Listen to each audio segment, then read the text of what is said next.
Hey guys, I am in my driveway in my wife's van because, well, the sound quality is better than in my truck. I can have this van on and the AC on, and quite honestly, I just wanted to do things differently this week. I was ready to kind of take a step away from how I was doing them. I have every intention of going back to doing the life of Jesus and on my usual setting. But hey, Cindy Woods, this one's for you. This video's for you. I just wanted to do things a little bit different today, really this week, and especially with this message, because I want to address something that kind of talks to where we are right now, and I want to specifically talk about suffering. You know, the Bible has a lot to say about suffering, and the fact that we hold the Bible to the value that we do, I think we should listen to maybe what it says when it says a lot about something.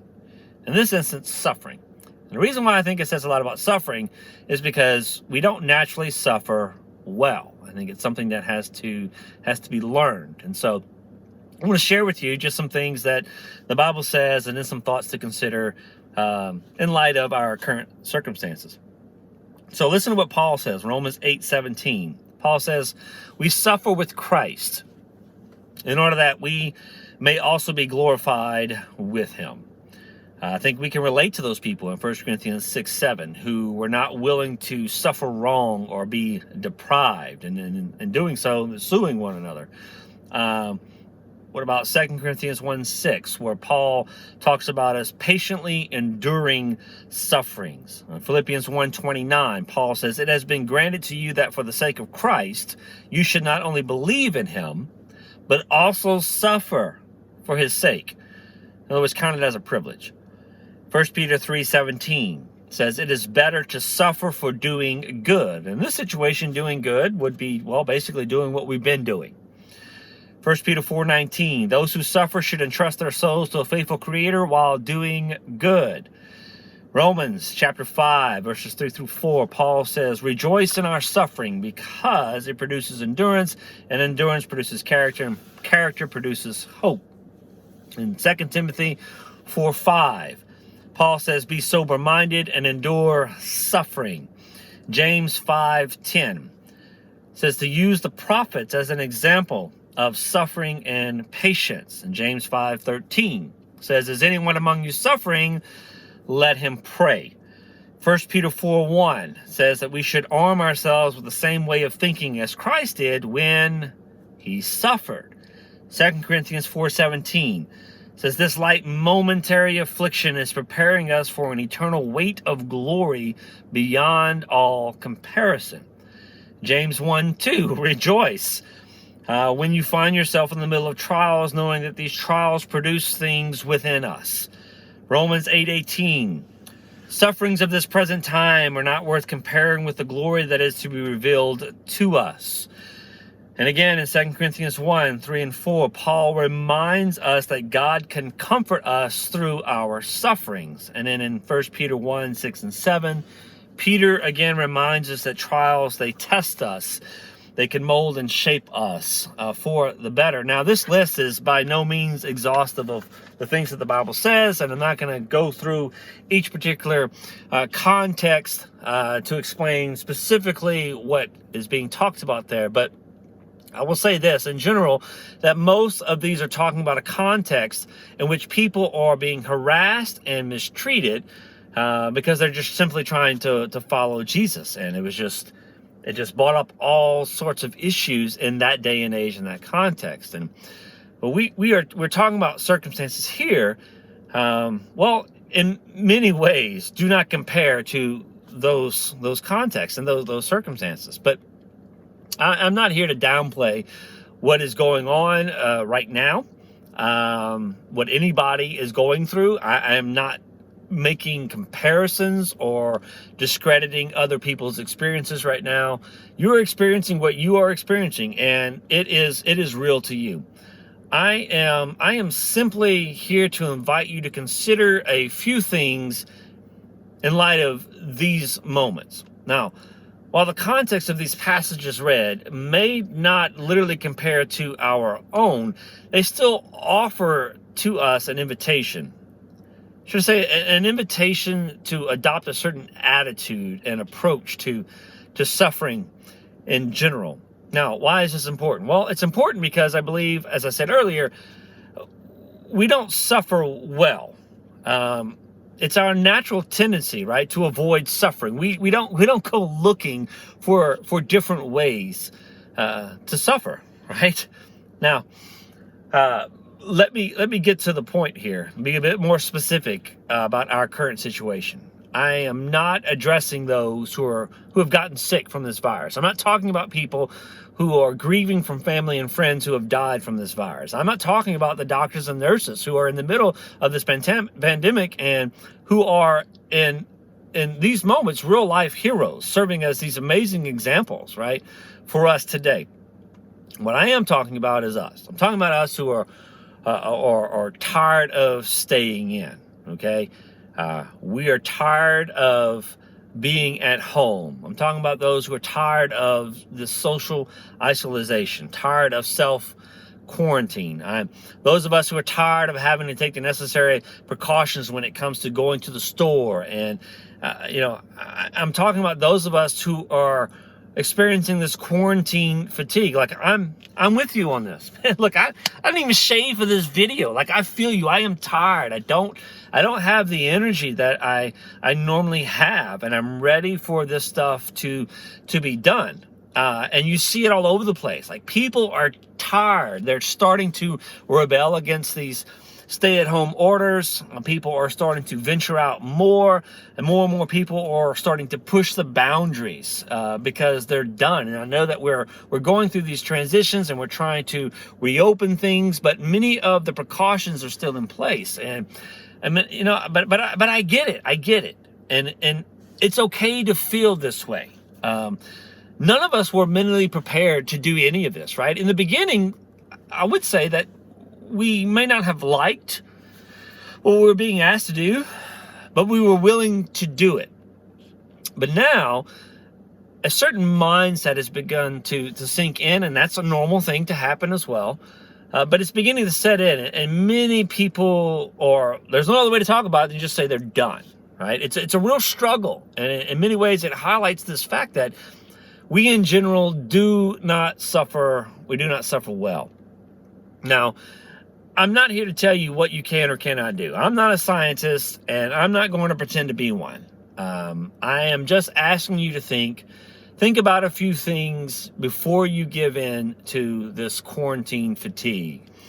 Let me give you some stats here.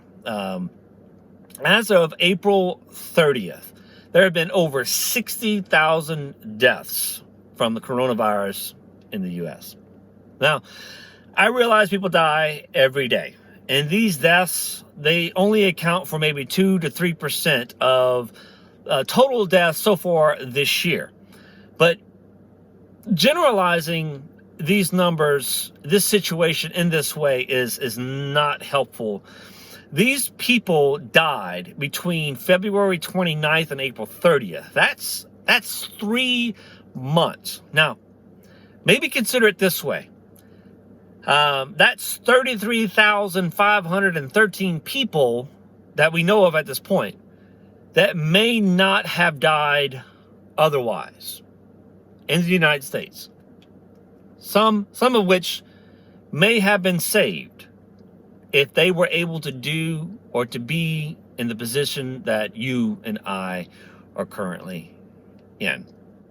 Now, that's 776 deaths here in Texas. Sure, it's not as bad as the state of New York, right? With over 22,000 people who have died in the state of New York. So many people in New York City. However, this could have been us, and we're not completely out of danger yet. Listen, we're talking about more people dying than on 9/11. That's more people than the estimates from the Revolutionary War, which is, 25,000. Think of the War of 1812, 15,000. The Korean War, over 36,000. The Vietnam War, right? We're talking over 58,000, somewhere a little over 58,000. It's more people that have died in these wars. And I get it. You can take these numbers and you can skew them in some way to dismiss this as just not being that serious, or, make some other comparisons to downplay this impact. But before you do that, just stop and think about it. In so many ways, it's like people are dying from a war on our soil, right? In the United States. It's really bad. And it may get worse. But if we see the role that we play and do our part, we can have a positive effect on the outcome. Now, I get that it's getting hard, and in so many ways, we have been grieving. We have been suffering as a result of this situation. I'm tired. I'm tired of this. I'm tired of working from home. I'm tired of doing all the things I have to do in the ways that I have to do them. However, now is the time where we dig deep and do the hard work.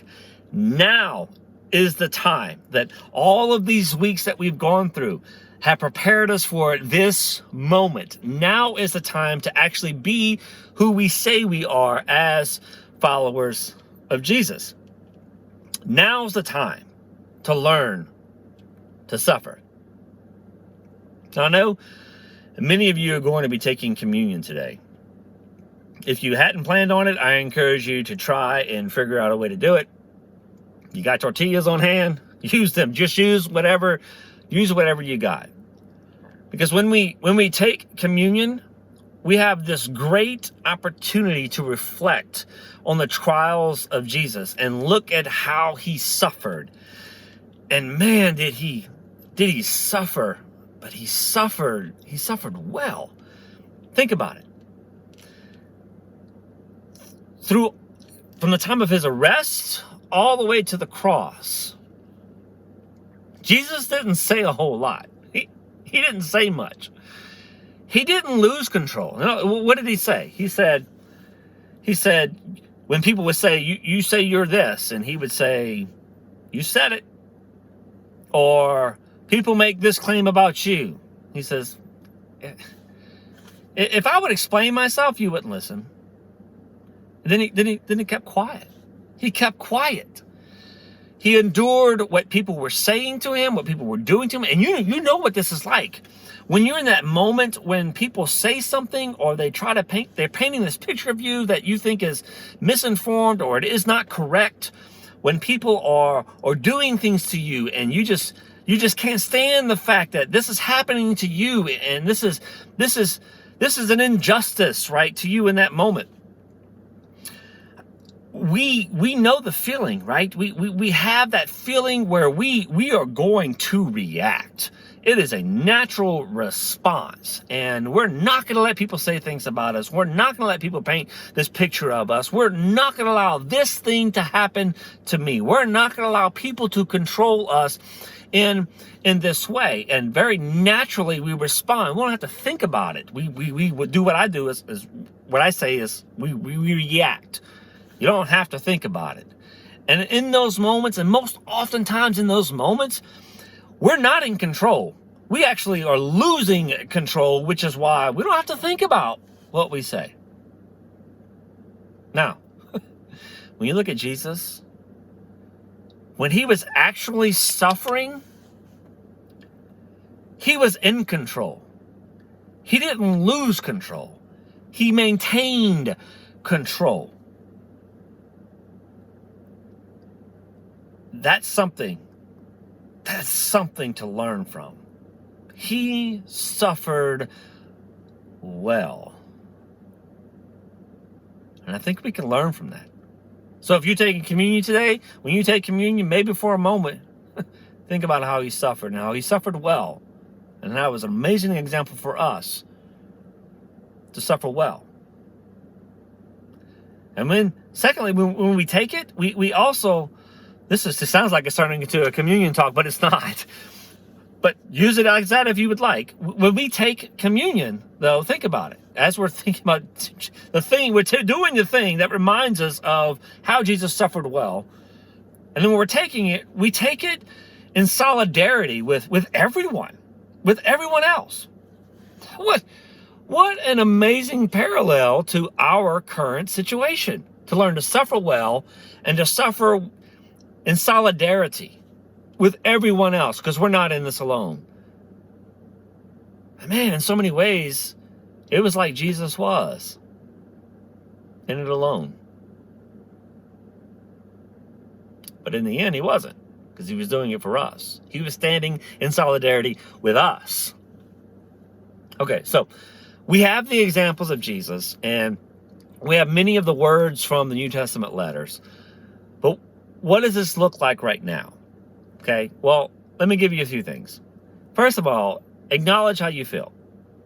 It's okay to want to get out and go do things. That's all right. I want to. Acknowledge that. So you can do something about that. You can get out. You can go for walks. You can sit in your front yard and talk to your neighbors, right? I bet you there are more people who know their neighbors now than ever before. And that's a good thing. I know people are visiting. People are getting together. And that's not a bad thing at all. It's a good thing. It's a good thing. People are doing it safely, right? Even with friends. Figure out ways to interact either virtually or even in person. That's the cure for a lot of this quarantine fatigue. But do it safely. Do it safely. Go for a drive. Like, I had to go to the office last night and pick something up, and I was looking forward to just simply getting in my truck with the window down and going for the drive. You know, got on Ballard to Saxe, and it's just a beautiful, well, there's a lot more buildings there now, but man, when I first got here, I felt like I was back out in the country. And it's still something like that, but I just getting out and going for the drive and looking at everything was freeing. There was something healing about that. And so, yeah, go for a drive, go for a short one, go for a long one. Come up with new ways, just be inventive, but don't get careless. Don't get careless. Use this time to suffer well, to learn to suffer well, right? Remembering that most suffering, it's only short term in the grand scheme of things, right? And as James says, there is something to be gained from enduring the suffering. So, yeah, I get it. I mean, look at me. It's obvious. I'm looking rough. I'm tired. I'm tired of this. I don't have the energy that I have. I'm not myself. I'm ready to get back to some things. And it'll come. But in the meantime, let's learn to suffer well. And keep in mind that we were willing to do this in the beginning. What's changed? Well, we've been in it for a while. Remove that, the situation is not much different. In some places, it's still spreading. Some places, people are really vulnerable. And we still need to do our part. Look to Jesus. Learn to suffer well. So if you made it to this point of the video, let me give you just a quick update. Obviously, things are being opened up. And there are people, we're going through these transitions. People have questions about North Point and what's going to happen. I can tell you right now, based on the recording of this video, I personally don't see things changing very much in the month of May. That can change in a heartbeat. It can change with the next press conference, right? It can change with well, the next thing that happens. It can change in the middle of the week, but as of right now, you know, that's kind of that's where we are. Doing what we do on a Sunday is not conducive to social distancing. We're still held to 25% capacity. Although that may potentially free us up to maybe doing some things at this point. And again, at the point of recording this video, I think we have to wait and see what the next 2 weeks hold. What's going to happen? This phase 1 is a trial phase. We may be back to where we are. Hopefully not. Hopefully it's good news. And if it's good news, then I feel comfortable and confident that we will begin to take steps to bringing maybe even just smaller groups together, maybe opening up our facility so that groups can meet safely, maybe doing a few different things that kind of change things up and give us some of the freedom that we're longing for, giving us the opportunities to get some of that healing that happens when you're face to face in the moment with people, when you're reminded that they're in it with you. But for now, we're where we've been. Things really haven't changed a whole lot. There are signs that we're going in a better direction, maybe, but only time will tell. And so, all the things we've gone through over the past couple of weeks have prepared us for this moment where there's opportunity. There's opportunity, but we need a little patience. Just wait and see. So that's where we are. And that could change, but we'll see.